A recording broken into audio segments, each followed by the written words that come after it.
Kathy called me at 6:30 and approaching there. 6:30, so, okay, so there you go.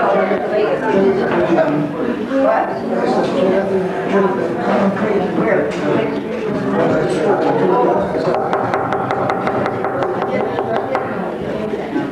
It is.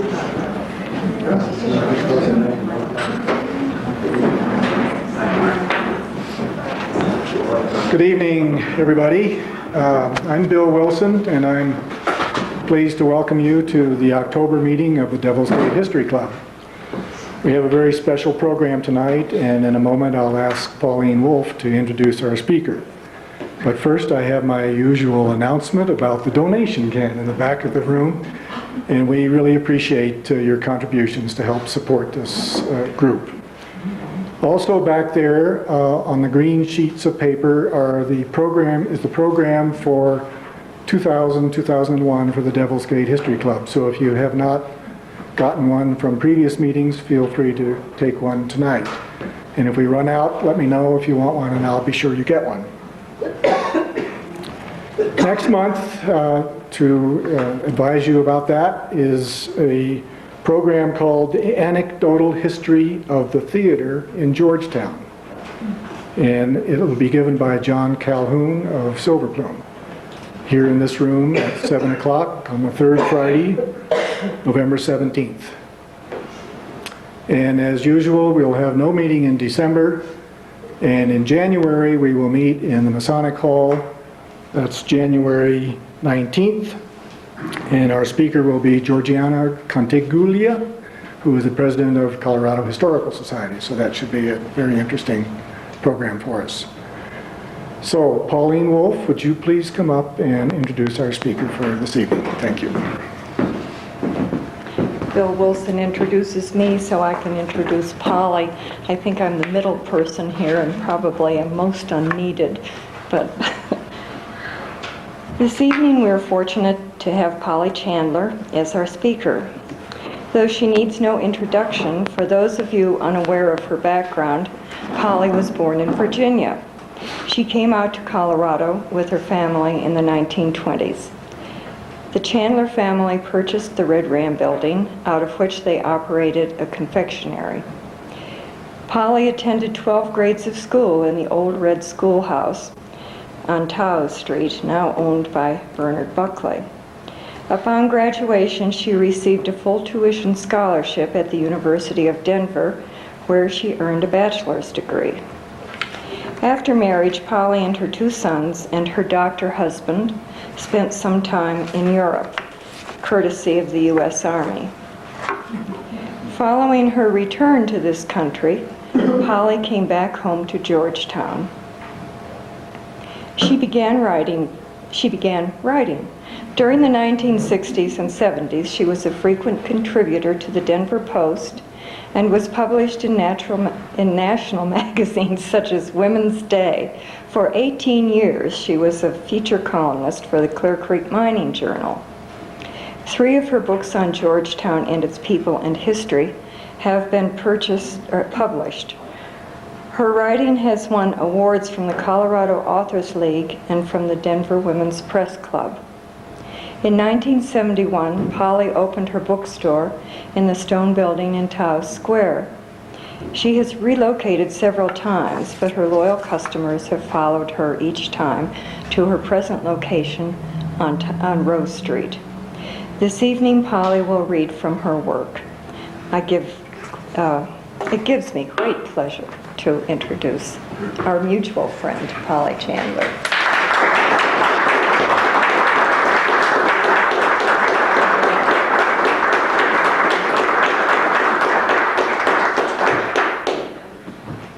I want to tell you, I don't know what I'm going to have to live up to because I couldn't hear a word Pauline said.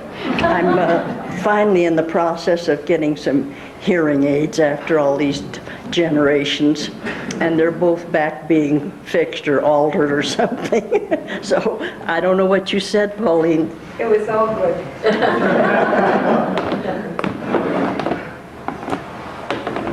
I also want to tell you that I'm terrified I told Bill if I'd known he was going to do this, I would not have been here tonight. He slipped this in on me. So, see if I can get along without my glasses.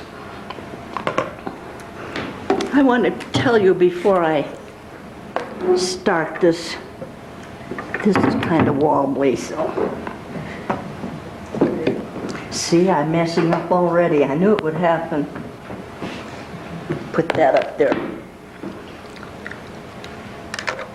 I have a cough drop in my mouth on account of a tickle. I see so many new faces here, people that I don't know. I've been out of circulation for about 3 years, playing sick with a hip and so on. And there are a lot of new people here that I don't know. I hope we can remedy that. I used to enjoy being part of the audience when this first started, but it wasn't to be right then. It's so nice to be here tonight. And I hope you'll bear with my terror. See, I have my cough drop. You're going to find out you haven't the most accomplished speaker in the world here. Mr. Wilson, when he asked me about this, we were talking about, can you folks hear me? All right. About some of the old characters that I grew up with here, used to know, and I'm very sorry if any of you were at the Friends of the Library luncheon about 6 or 7 years ago, and I did somewhat the same thing. I hope it won't be too repetitious for you, but I've cut out some of them. But I can't help thinking and saying that I guess all of us are characters, if we only admitted it. And when the boys were little, when Chris and Buzz first came up here, we used to sit at the supper table at night once in a while and start way down in our minds at the end of Argentine Street and assess the people in the houses all the way up. We knew them all. It was that size town. And there was a character in every one of them. And especially when we got to the Chandler house, there were 3 of them. But I've often wondered, we used to ask each other if you had to be a character in order to move here, or if you became one after you were here. I still don't know what the answer is. Let's see here what I've got to say. I think I'm going to cut out a little bit of this. Before we start on the characters, I'd like to mention a few little vignettes about our lovely little town here that always give me pleasure to remember. One of them is when the train used to come up regularly. I'm talking about the mid-1920s now, long time ago. And the train was a very viable business. They did lots of business, freight, passengers, and they came up at 6 o'clock every night down there at the depot, which is now the depot still, I guess, or gone back to being the depot. But it was quite a social hour for the town. You know, there was very little to do here in the mid-1920s. Not many people had cars, no radios even. I can remember my brother George sitting at a little crystal set with earphones on, you know, not regular radios, no television, and going down to meet the train was quite an occasion. And I can picture it, I wish you would picture it with me, on a snowy December night, about 6 o'clock. Of course, it's dark already. And here comes the train chugging up there, making all those beautiful noises that trains make and tooting the horn bodaciously. You know, they wanted to do that. Steam coming out of the chimneys, the pipes, whatever. And the snow-covered car, snow-covered train, and that big white light in the front glaring out and the snowflakes falling in front of it. It was quite a pretty sight with the mountains on either side. It's something you don't forget once you've seen it. And that train precipitated more social doings in the evening. it brought up the papers, the daily papers. It brought up the Denver Post, the Rocky Mountain News. It also brought the mail. It came up at 6 o'clock every night. And so after people had met the train, we would all troop uptown to the post office to wait while the mail was being distributed so we could get our mail. And I especially remember Mr. Seifert. I think some of you will know that name. He built and lived in the house where the Moores live now. And he was the president of the bank. And he used to go down every night, that it was Clement, I suppose, and he always walked down past our house with a cane. And I used to wonder why he carried a cane, because he wasn't limping, he didn't need a cane, but he had this nice cane with him. And I learned later when I was Clay Hutchinson, who was the original president of the bank over here, asked me to dig up some information for their opening banquet, find out what I could about the bank. And that Mr. Seifert had a dagger or a knife of some kind impaled in the bottom of this cane. And I suppose there was a little gadget on the top of it that he could have activated it with if he had needed it. So that was, he went down to get bank documents and perhaps even money. I don't know how they transferred money in those days, but I presume he had to have some cash at the bank every day, and it might have come up. So he went down well prepared. Let me see what else I wanted to remind you to not forget. Louis Dupuis, speaking of the train, this has nothing to do with what I was just saying, but to show you how casual and easygoing everything was in those days.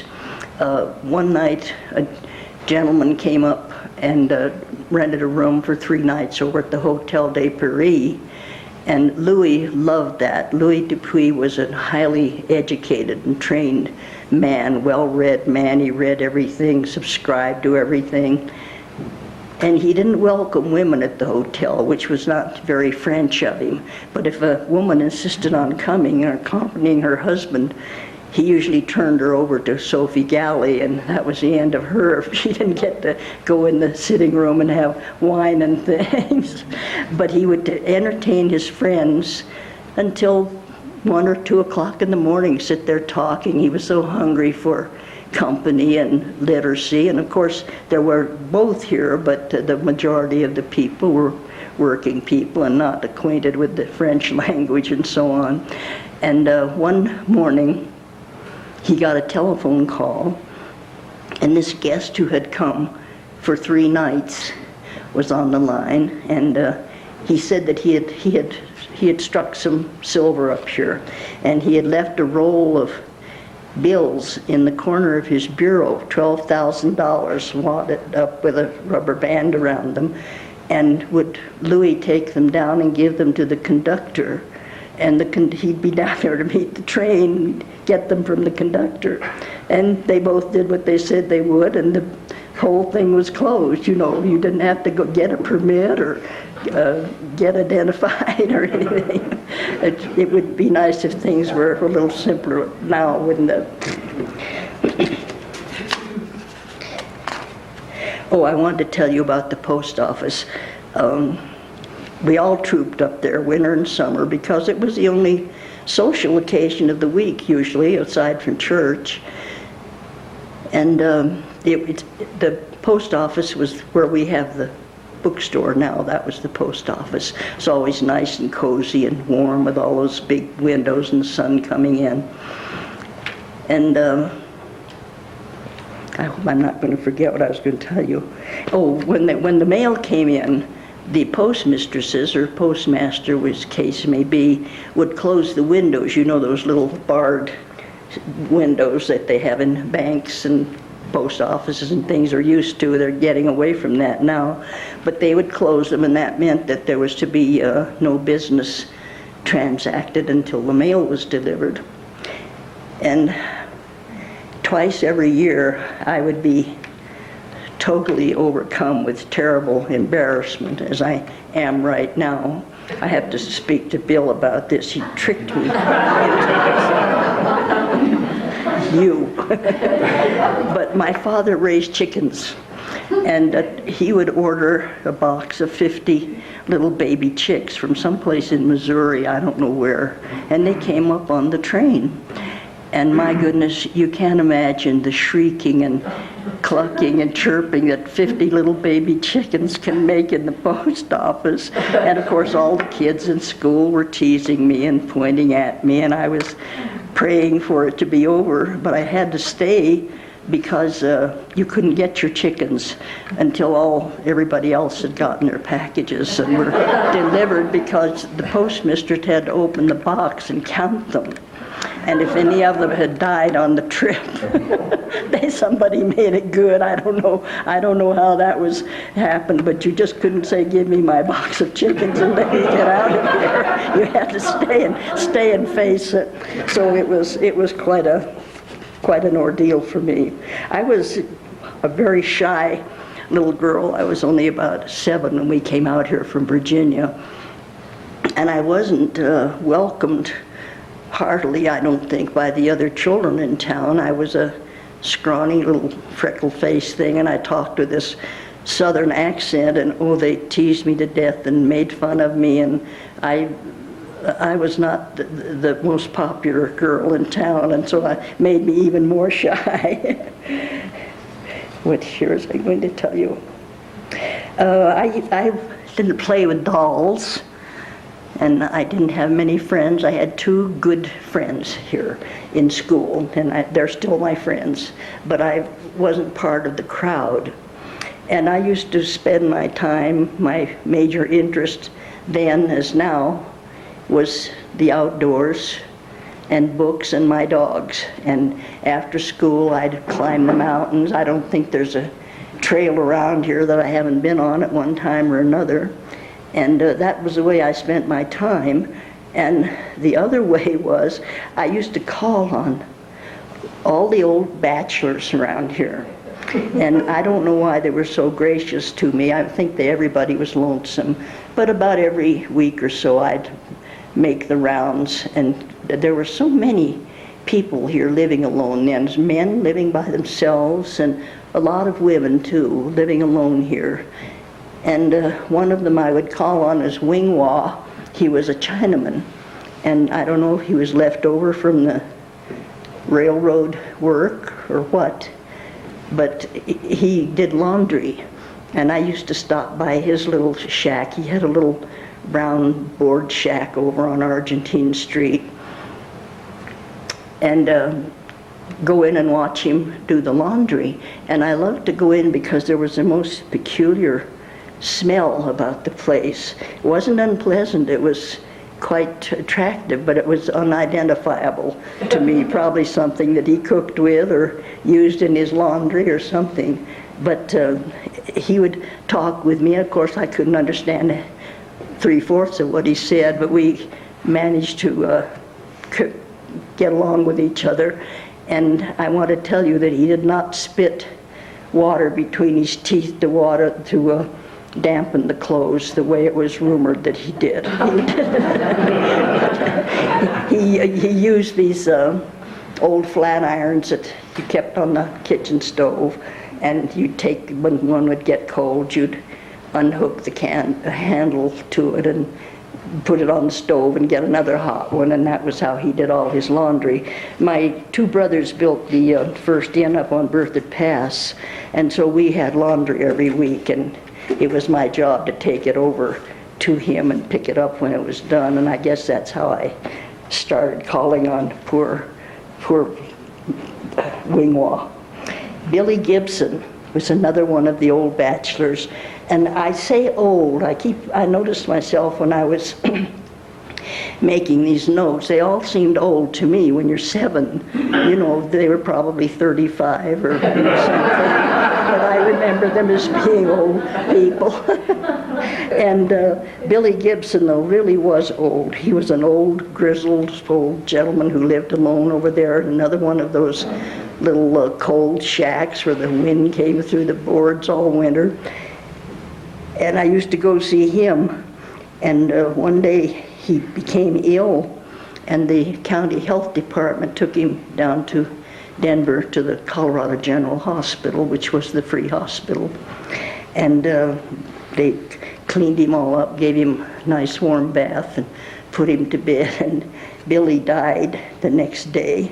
And of course, the joke then around Georgetown was that they gave Billy a bath and it killed him.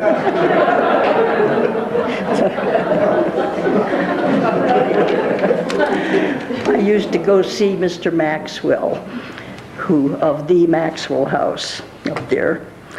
And unfortunately, I had well, on any of these visits, I didn't have any aspirations about writing then, it makes me hate myself to think of all the stories I could have jotted down or the stories that I missed, because they were all very anxious to talk. I really think all of these older people, 35, lived alone, were anxious for company.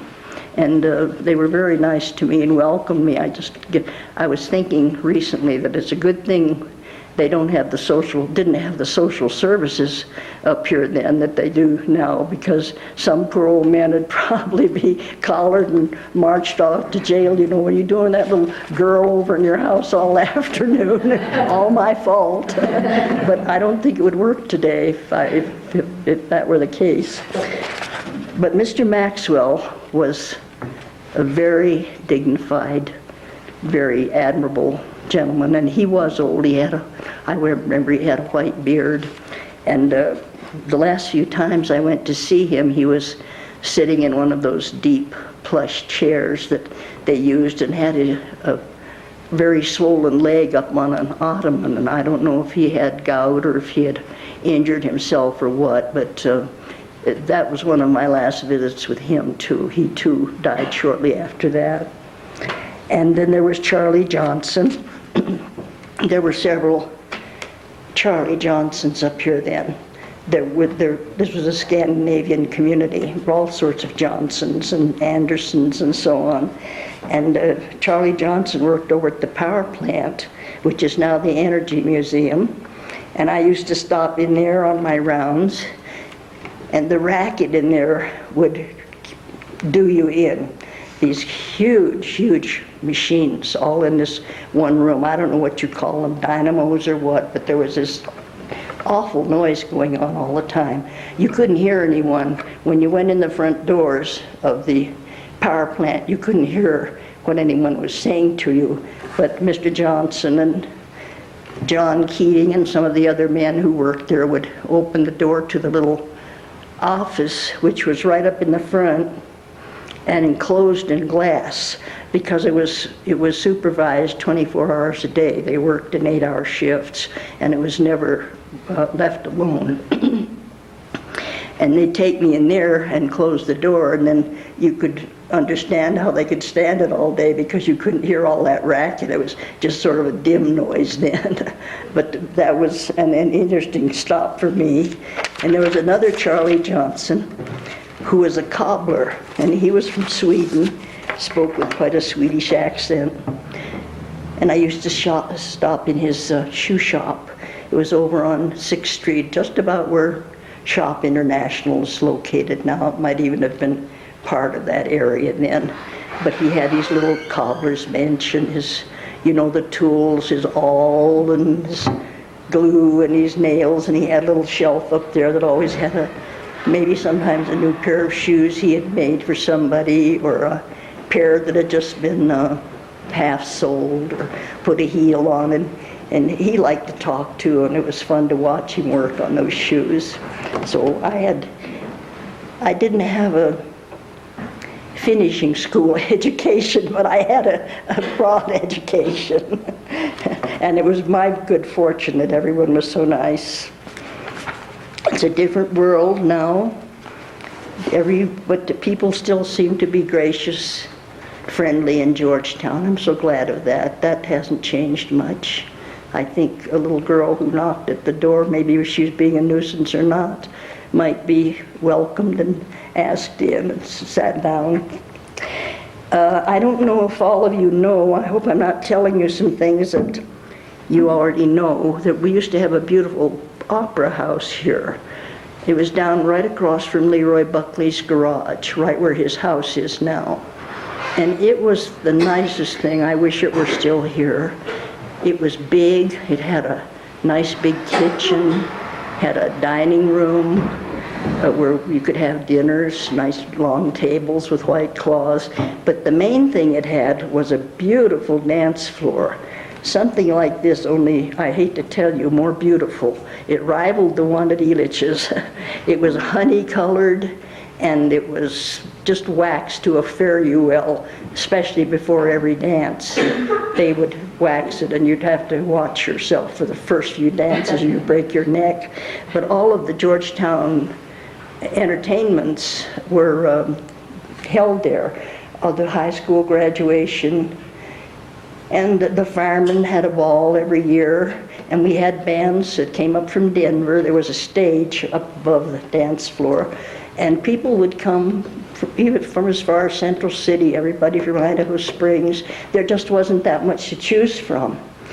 And from the Buckley brothers from Silver Plume came en masse, and they were all so nice. They always asked everybody to dance. There wasn't so much couples.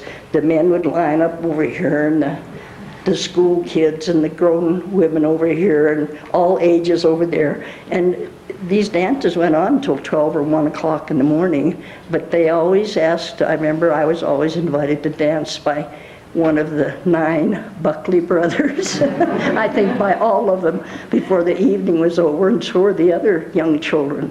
It was that kind of a place. I wish we still had that building. It would sure come in handy now. We need to have a dance now and then, don't we? Was it bigger than this? Holly, was it bigger than this room? I beg your pardon? Was it bigger than this? Yes. I think the dance hall itself was probably about half again as large. And then it had a kitchen with the old cook stoves and a dining room. And there were some very nice entertainments held there. I still remember them. And people used to come from a long way to attend. Some people would come from Denver. And then what happened to the building? I don't know. It was torn down after I left here to go away to college. And it was during, this was all during, everything I'm talking about right now is during the Depression. And you know, that's when they took the railroad out because they couldn't pay the taxes. And as long as the ties were still there, they had to pay taxes. So they had to take the ties and the rails out in order to get away from all those thousands of dollars of taxes every year.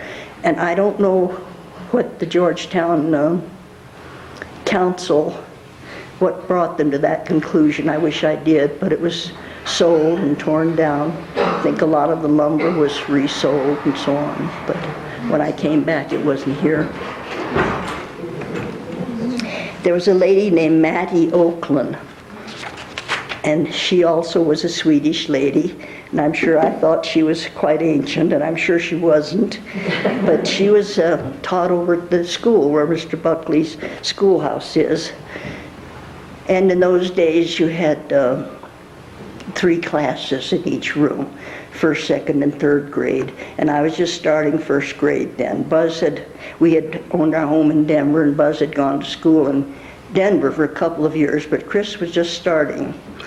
And I think that I've been singled out for having lovely things happen to me because Mattie Oakland was my teacher, and she certainly had that class under nice control. None of us felt battered or threatened, but you behaved yourself. And if she was teaching the 1st grade the alphabet and some kid over in the 3rd grade tried to start a rumpus, all she had to do was stop and just look at them, and it quieted down right away. It was no need for a yardstick or anything.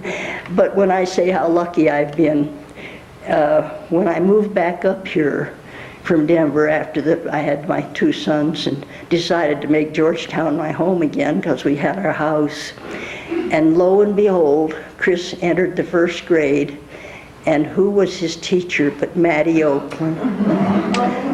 One of those things had happened that just happened. The school board had hired all their teachers for the year, and this one young lady had signed up for these first 3 grades and then broken her contract at the last minute. and there was no teacher, and the school board approached Maddie and asked her if she'd come back. She came back for a few months, and Chris got started out in the right way.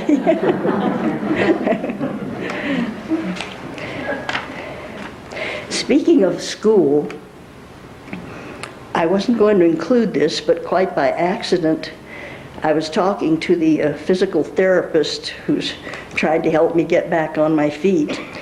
And I guess we were talking about walking, the benefits, because I think you'd be interested to know that in those days, that was, let's see, that would be when I was in high school, so this would be before I had come back to live. But the Silver Plume School didn't have a high school. They had the elementary grades, and the high school kids came down to Georgetown to go for their 4 years of high school. And I was telling this man that they walked down in the morning in a clump, and they walked back after school, year round. I mean, winter, spring, fall, they walked. And the interesting thing was that 2 of them were on crutches. 2 of the young boys or young men were on crutches. And they came right along with everybody else, swinging along on their crutches. He couldn't believe it. I think he thought I was trying to kid him, but when I told him their names, Phil Sebelius and Gary, who was... I've heard this story and I don't remember. I wrote it down and then I didn't. But anyway, and what made the whole thing come up, I was noticing this physical therapist's great big biceps and his shoulders, you know, and it made me think of those 2 boys on crutches, because they certainly weren't handicapped. They were the specimens of whatever you wanted, and they were so good-natured. They were good to all the little kids. They gave all of us, I was one of the small ones, and they'd push the little kids in the swings at recess and do all of the activities that everybody else did. But I wonder if our young people up at school know that a lot of them walk down from Plume every day and walk back. Once in a while in the winter, if it was bitterly cold or we had a big blizzard or something, one of the Buckley brothers would come down with a truck and give them a ride home so that they wouldn't have to come home in the dark and the snow. But it's fun to think back on. My 2 brothers owned the building where the Ram is now. And of course there was nothing in Georgetown but mining and the grocery store and maybe, I don't know, a few little places, but there was no other industry. And my brothers were unable to work by that time, and we had the confectionery, which was the part of the Ram that opens out on Rose Street, used to be the dining room, and the part that is the bar and so on now was the billiard room. We had billiard tables and card tables, and my brothers had to work quite long hours. That some of the men who came to play cards at night wanted to play till 1 or 2 o'clock, and so I would come by after school and take over the store and the pool room until 6 o'clock, and then they'd come and let me go home. And so I learned how to rack up pool balls in the little V-shaped things real rapidly, and what order they should be in, and how to chalk the cues, you know, and get everything ready and collect the money. And so I don't know, I can't believe it sometimes. We had no freezers then, and someone else was quite aghast when I told them that we used to get the ice. We'd go up to, for the confectionery, for the cold Cokes and cold drinks and things, go up to Green Lake in the winter with our old Ford truck. Had a Ruxtell gear. If anybody knows what a Ruxtell gear is, that's what I learned to drive. So I think I'm older than any of you. It's probably the same thing as the 4th gear that you can put a Jeep in, and you can see I don't know the terminology. But they'd get a bunch of young fellows and go up there with great big saws and saw out huge chunks of that beautiful greenish blue ice that was up there, and bring it down in a truck and bring it into the billiard part of the store. And there was a big trap door there and sort of a ramp, and they'd slide the big chunks of ice down that on a burlap sack, and then we'd cover it well with sawdust, and it would last all summer. It was quite amazing. No freezers. Am I forgetting anything that might be of interest to you? We also had a mortuary here for a short time. It wasn't here for very long. But it was on 6th Street, right across from Nigel and Anderson's. And they had the mortician's name was Mr. Mitchell. And they had if the word is not too inappropriate, the prettiest little hearse. It was a carriage with 4 big wheels on it. It's drawn by 2 horses. And glass on 3 sides, the 2 sides in the end. It was etched with flowers and ferns and I guess things like Jack Frost would do or something. But it was much more charming than contemporary hearses, I think. I don't know. But I have to tell you about Mr. Mitchell. He was the undertaker, and he was a very nice man. But he did love to drink, and it was very hard to ever find him when he wasn't quite happy, and life was a bowl of cherries. And he was also an excellent baseball player, and we had our baseball teams. And of course our most fierce competitors were Silver Plume, because the Buckley boys had their own team. They had 9 young men. And they were all Irish, and believe me, you minded your P's and Q's.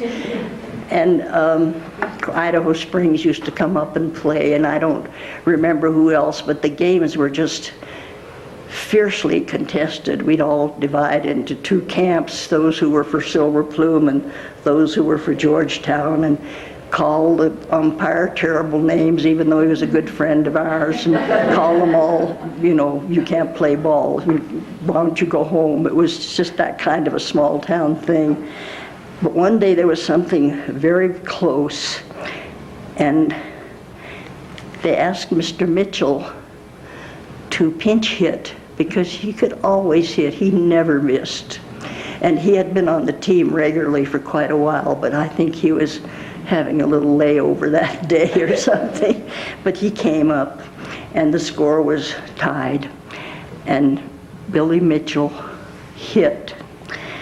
And did he ever hit? That ball went up to where Peter Worland's house is now. He hit it. Really, it was a double home run, if there's such a thing. And everybody was yelling, and the Silver Plume team was broken down, and we were screaming and cheering. And lo and behold, Mr. Mitchell ran the bases in the wrong direction. He went over to third base, and then he went to second, and then he came home, and that was a triumphant day for him, because he didn't know that he'd ruined the whole thing. And he hit that home run, and he showed them that he could still hit. And Plume won the game.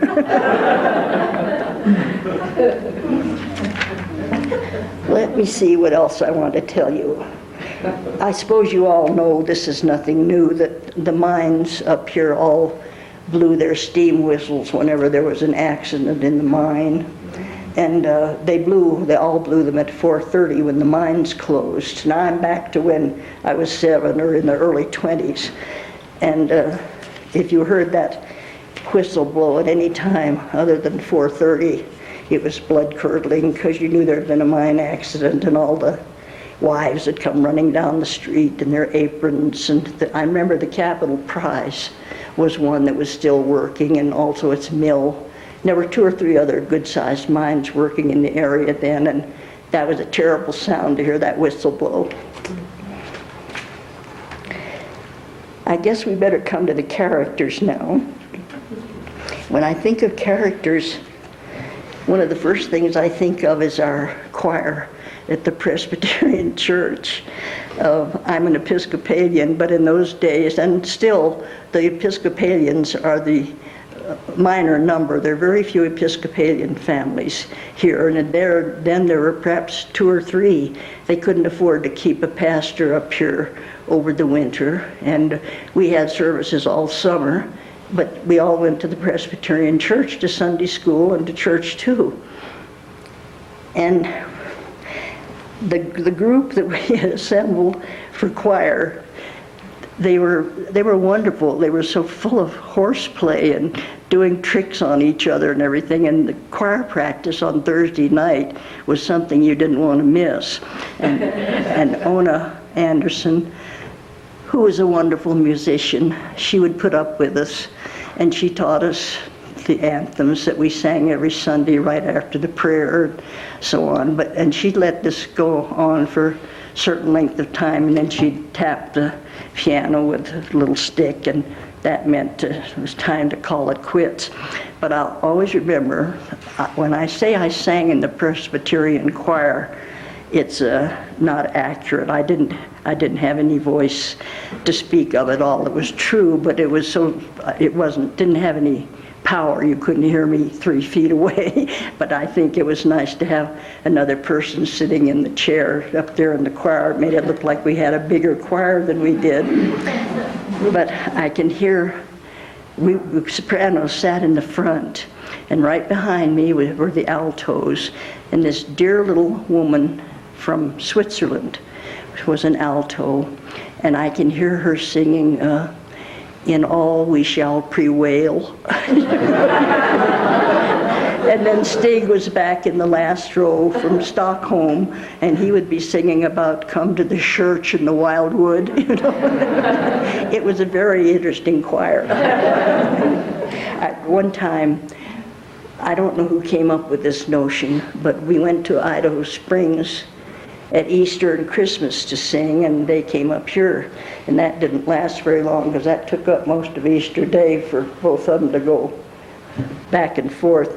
But the priest at the Catholic Church, Father Joe Bartos, a lot of you know him, wonderful man. And he had a beautiful voice, and their service was earlier than ours, so he'd slip out of his robe and come over to our church and put on a choir robe and sing with our choir.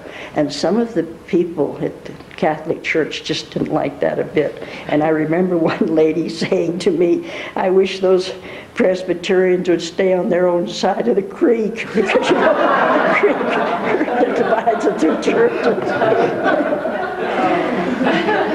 All we shall prevail. There was a fellow named Bill Lang who sang in the choir, and he was another bachelor who lived alone. He was just a little short man, and he was very correct and precise about everything. And he always wore a 3-piece wool suit. Didn't matter whether it was, I'd see him walking through the park in July, and he'd have his vest buttoned, you know, from top to bottom. I wondered how he stood it. But he loved music. He just loved music. And Ona would play the offertory while the ushers were taking up the collection. And we all sat up there and behaved ourselves. But Bill, he'd hum with whatever hymn she was playing. And sometimes he'd get carried away and hum pretty loudly, and you'd see the people in the congregation, we all knew him and it was all right.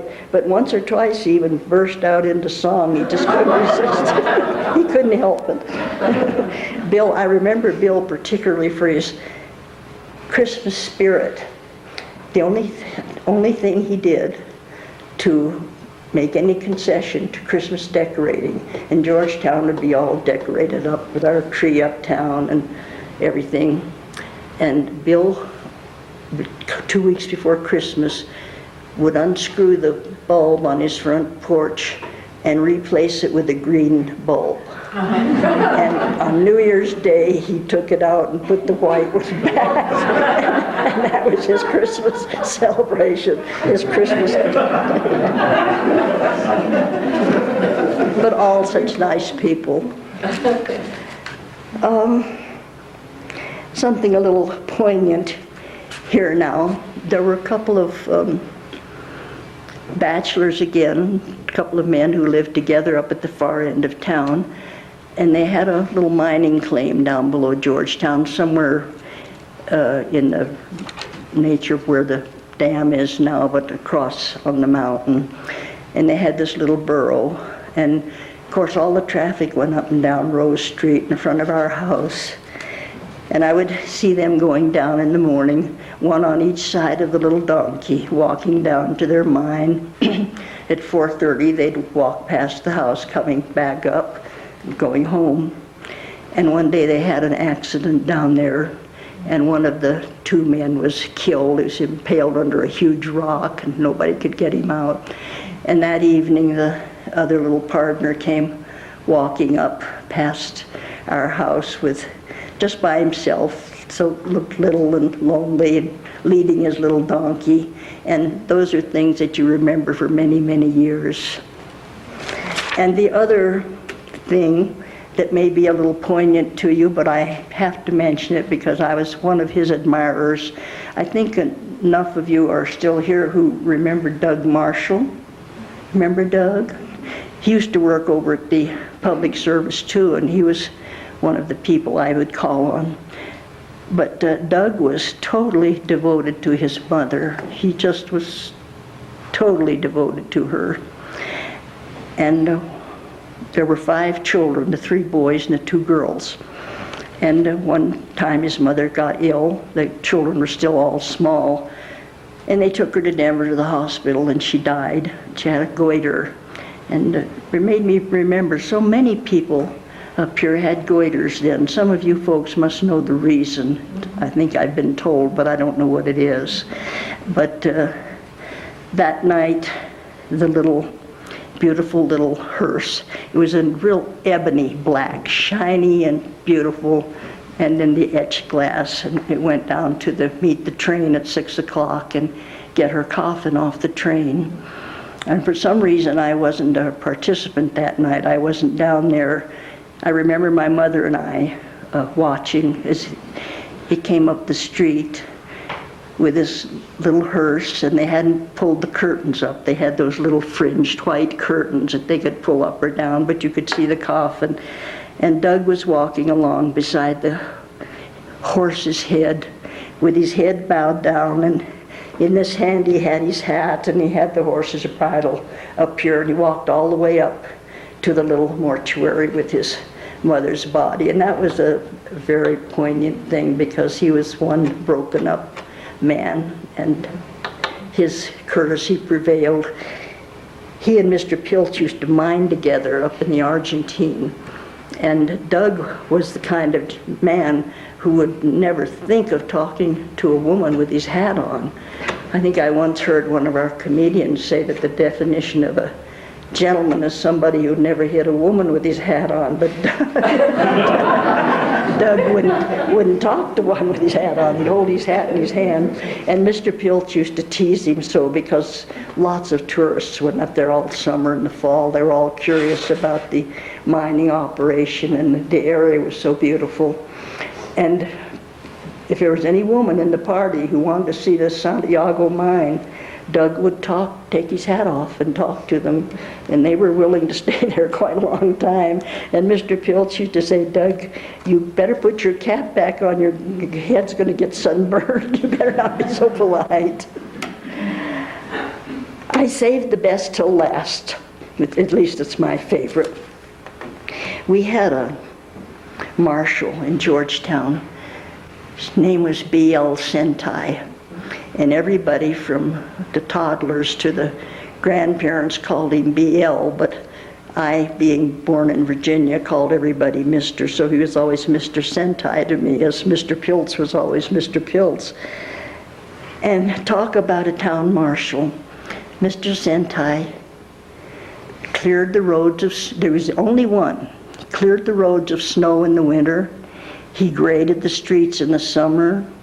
He mowed the city park and Strauss Park. He was the policeman. And if anybody wanted their water turned on or off, Mr. Sentai did it. He was everything. Sometimes in the winter time, which has been happening all too frequently, but not as much as usual, thank goodness, one of the big water mains would freeze. And Mr. Sentai would try to get somebody to help him, usually Muck's Rich Wine. And they'd dig up the street. You'd be down there, you could hardly see the top of their heads, but he did it all.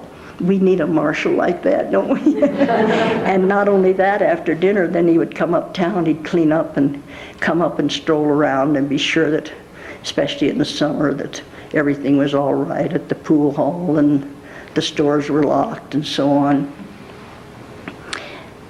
But one day, it was in July, and Chris and Ronnie Lane, you all know Ronnie, were very good friends. They played together. They were 6 or 7 years old. And they came and asked me if they could put on their swimming trunks and go play in the hose in the park. And I said, yes, that seems all right. You get Mr. Sentai's permission and be sure before you do it. And so they did, and they were over there having a jolly time. And there was one of those ladies in town that perhaps every small town has, but there wasn't any business that wasn't her business. It didn't matter whether she was on a committee or in charge of anything, she was there. And she came down the street, and oh goodness, she laid the boys out. You ought to be ashamed. You're ruining that grass. You should know better than that, and you go home right now. So they came over to the house all crestfallen and long-faced and told me this story, and I said, well, it's just about noon. You could almost set your clock by Mr. Sentai's coming home for lunch. He came home at noon, and the whistle would blow, and Mr. Sentai's old rattle-trap truck would come down the street. You could hear it 2 or 3 blocks away. It was a nice new truck. And I said, he'll be down there in a minute. We'll walk on down and ask him what you should do. So he pulled up just about the time we got in front of his house. He lived in the house that was now the 1021 Rose Street restaurant. And the boys told him their sad tale. And they were 6 or 7 devout Boy Scouts or Cub Scouts. And Mr. Sentai listened to them. He didn't say one word. He just stood there and listened, didn't interrupt them. And I think he should have been an actor because he knew all about pregnant pauses. Even when they were finished, he didn't say anything. He stood there looking at them for a while. And so one of them said, oh, what should we do, Mr. Sentai? And he said, tell her to go to hell.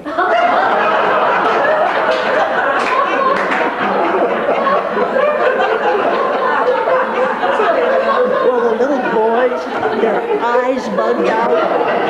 They were looking at me, and Ronnie said, should we, Mrs. Chandler? And Chris said, would that be all right, Mom? You could tell they were kind of taken with the idea, even if they weren't going to be scouts. But I was trying to smooth things over, and I said, well, no, of course not, boys. That isn't what Mr. Sentai means. I said, what he means is that you should tell her that you had permission and so on. And Mr. Sentai was standing there leaning against the truck listening to all of this, and he got tired of listening. I guess he wanted his lunch, so he interrupted me, and he fixed me with his eye, not the boys. And he says, no, Polly, that isn't what I mean at all. I mean, tell her to go to hell.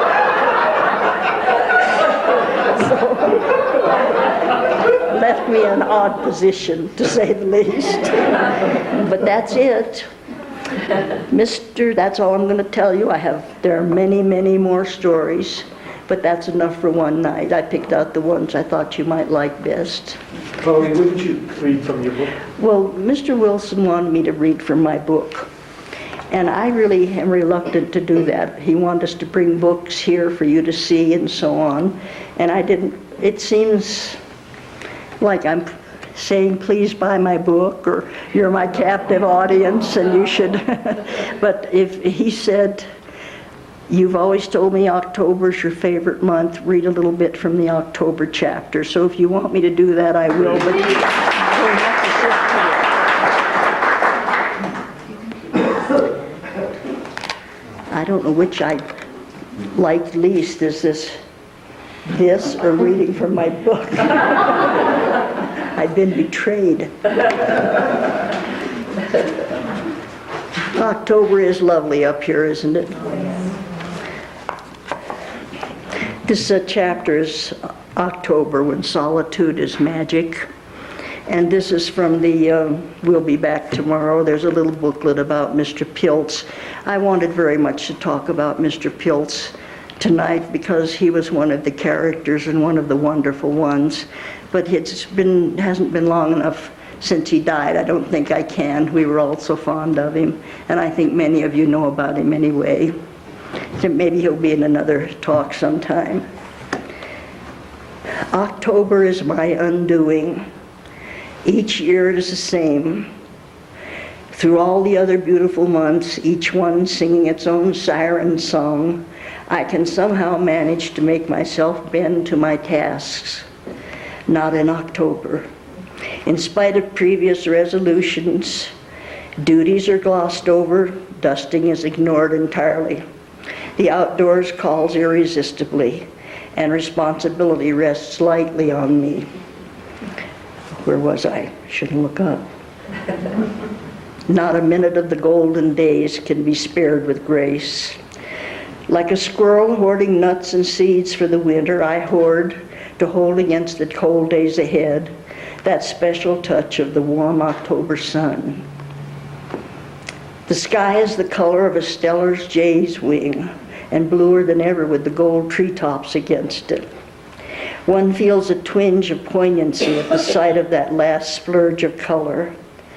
It is as if the flowers know too that they won't be long and are racing against time. But the poignancy is only because of the growing things. Fall is not a melancholy time to me that a few of the poets would have us think it was. I like Edna St. Vincent Millay's lines. O world, I cannot hold thee close enough, you all know that. Thy winds, thy wide gray skies, thy mists that roll and rise. Fall is my new year, much more than January. Plans fill my head. It is the time when family and friends draw close together as the dusk closes in earlier, when red apples in wooden bowls and popcorn, reading cherished books aloud are permissible dreams. Golden days and deep blue nights and long walks through rustling dry leaves. When one is little and coming home from just before dark, those rustling leaves can produce that little thrill of fear, half pleasant and half scary, that one is being followed and not all those rustling steps are yours. How many times I have quickened my pace as I neared home on a shadowy moonlit evening, hurrying faster, faster, wanting but not daring to look back over my shoulder. Opening the back door to see Mother at the warm kitchen was a joyful relief that more practical children never experienced. But autumn is not to be spent in past dreams. It is for present dreams and future ones. Nature, ending one cycle, but already laying plans and dropping seeds for another one, tells us something that is good to know. Up high where the nights are coldest, the golden color starts first. We step to the back door every morning as soon as the coffee is put on to perk and look up to see how much the color has progressed during the night. It is an emphatic way to start the day, for nature is not indecisive in the fall as she is in April. The shimmering gold and yellow of aspen leaves works down toward our valley a little further each day. This season is not just for admiring things. We dig the potatoes, sifting through the rich black soil for the rosy-skinned nuggets that will taste so good when the snow falls, and so different from market potatoes. And then some late afternoon, dark clouds will start to drift over the mountains. The temperature will drop quickly. A cold wind will send the leaves down from the trees in a twirling ballet of incomparable grace. We put on sweaters and gloves and scurry about, potting the last glowing geraniums from the window boxes, harvesting the last of the vegetable garden, cutting every flower left and putting them in pails of cool water, trying to hoard the last bit of summer's and autumn's beauty. Even if it were not my own heart's desire, Lum does not let me forget that it is walking weather and the day is passing. He is not reticent about urging. Expectant brown eyes follow my every move. Superlative acting and timing. A deep sigh, an occasional groan indicate that he is in great misery, even pain. Black Labradors groan well when the situation calls for it. In October, every walk for which we can steal time is squeezed in, be it short or all day long. There is so much to see, so much of this sheer wonder and awe. Our favorite paths are fragrant with that rich scent that comes only from hot sun on fallen leaves and mushrooms. Have the mushrooms thrown their spores, we wonder, as they are reputed to do? Here's one that hasn't. Ivory-colored, miraculous in construction. It grows against a rock that is warm from the sun. It appears not to have been above ground too long and has some damp soil on its head.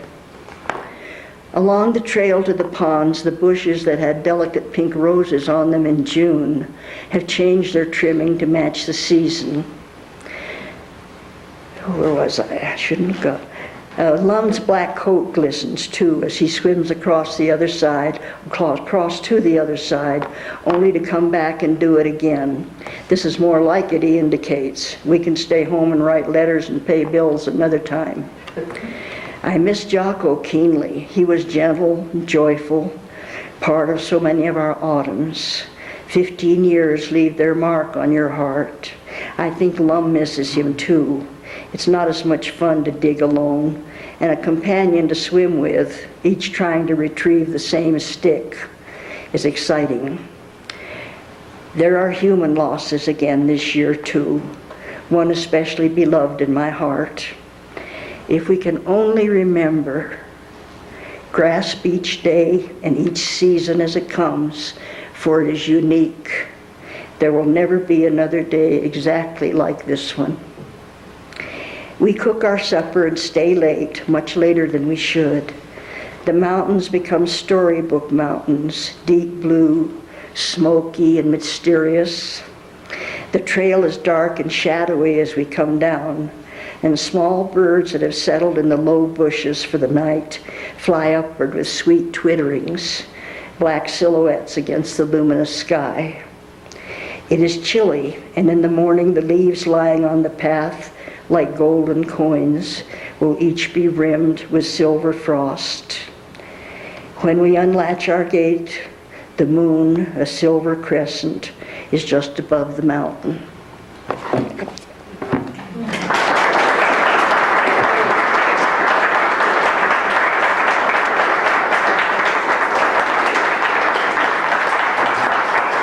To answer questions, If I can hear them, you don't have to read I'll it. speak to them.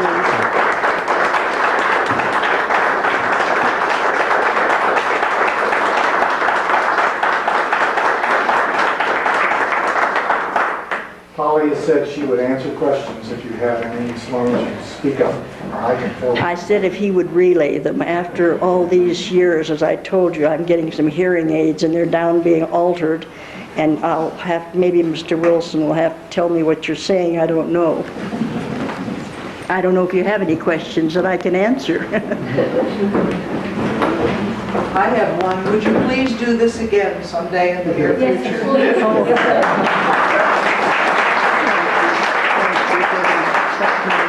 Nice of you. Well, if you have any, Polly, yes.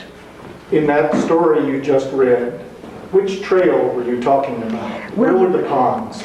It's the beaver ponds where we spent most of the boys' childhood and most of my time after the boys had married and left home is the one you turn off Guanella Pass. And I think most of you know about it. And I'll tell you something bad about me. I was kind of cross when I found out that everybody in the county was going up there to ski and have parties and things. That's our trail and our beaver ponds.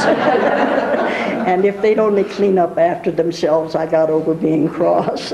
But you turn off Guanella Pass just above the dam. There's a little road that runs down and it's we hard call on your tires. Silverdale. Is that what you, well, Silverdale is on down at the other end Yeah, of the dam, but that you have to go area. that way to get there. But this one goes on up and it comes to a juncture, about how many yards would you say, Chris? And where you turn up to the right, you can go to the beaver ponds, and if you turn left, you come to that old cement mill that has the beautiful view down there. And we've just spent hours up there. We've walked that trail when it was snowing so hard that you couldn't see the person in front of you. But the weather never did make any difference. It's beautiful in all seasons. Polly, we clean up trash up there now. Excuse me? I said, we clean trash up there now, so you don't have to worry. All right, thank you. And you're making people clean up their eggshells and their bean cans and things. That's sacrilege. But we always take a sack. And I know that none of our local people would do that. I think everybody loves our town. I want to ask you something since you've given me a moment here, and perhaps I shouldn't, but I do see new faces here. And I want to ask you all if you won't involve yourself in Georgetown and what we're trying to save here. We're not Williamsburg. We're a little, lovely little mountain town, beautiful scenery, but with an entirely different framework and everything. And I keep hearing, and I'm sure you do too, that there are things in the making that we want to be careful of. I hope that you will go to some of the council meetings. Something was passed a couple of weeks ago, I believe, that I'm heartily against. And it was my own fault. I wasn't there. And you can't complain all the time and not go to the meetings. I'm going to complain still because I'm lucky enough to be a citizen of the United States and I have the right. But as my mother would say, it's more luck than good management because you need to be there. And I hope you'll all take an interest because we need everybody in town pulling together to keep it nice. We don't want it turned into anything but Georgetown. And I don't mean we don't want any progress, of course we do, but there can be progress with grace and dignity, and that's what we'd like to see.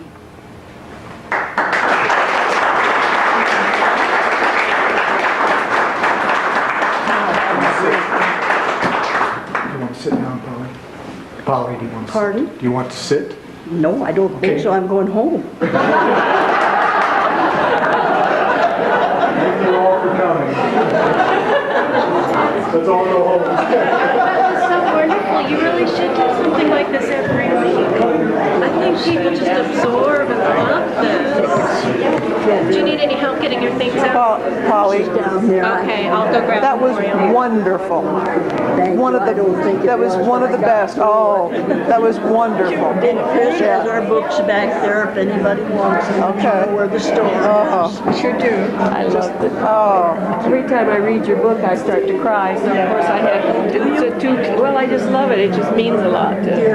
even when you read it, she cries. I told her that her book was one of the reasons I moved to Georgetown. Absolutely. Yeah. Absolutely. Influenced my choice. It's just wonderful. When you said you were going to talk about characters, I thought you were going to talk about my father, Marcellus Merrill. I'd like to have, but I know someday. Someday. Shame. I have letters from him.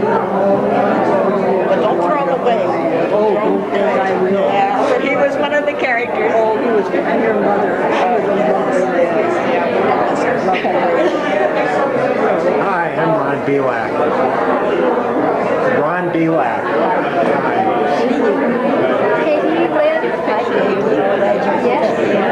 Sure. You probably spent quite a bit of time on Grinnell Pass early on.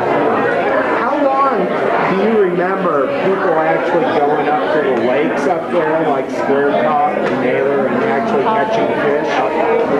Ever since? They were catching fish. Okay.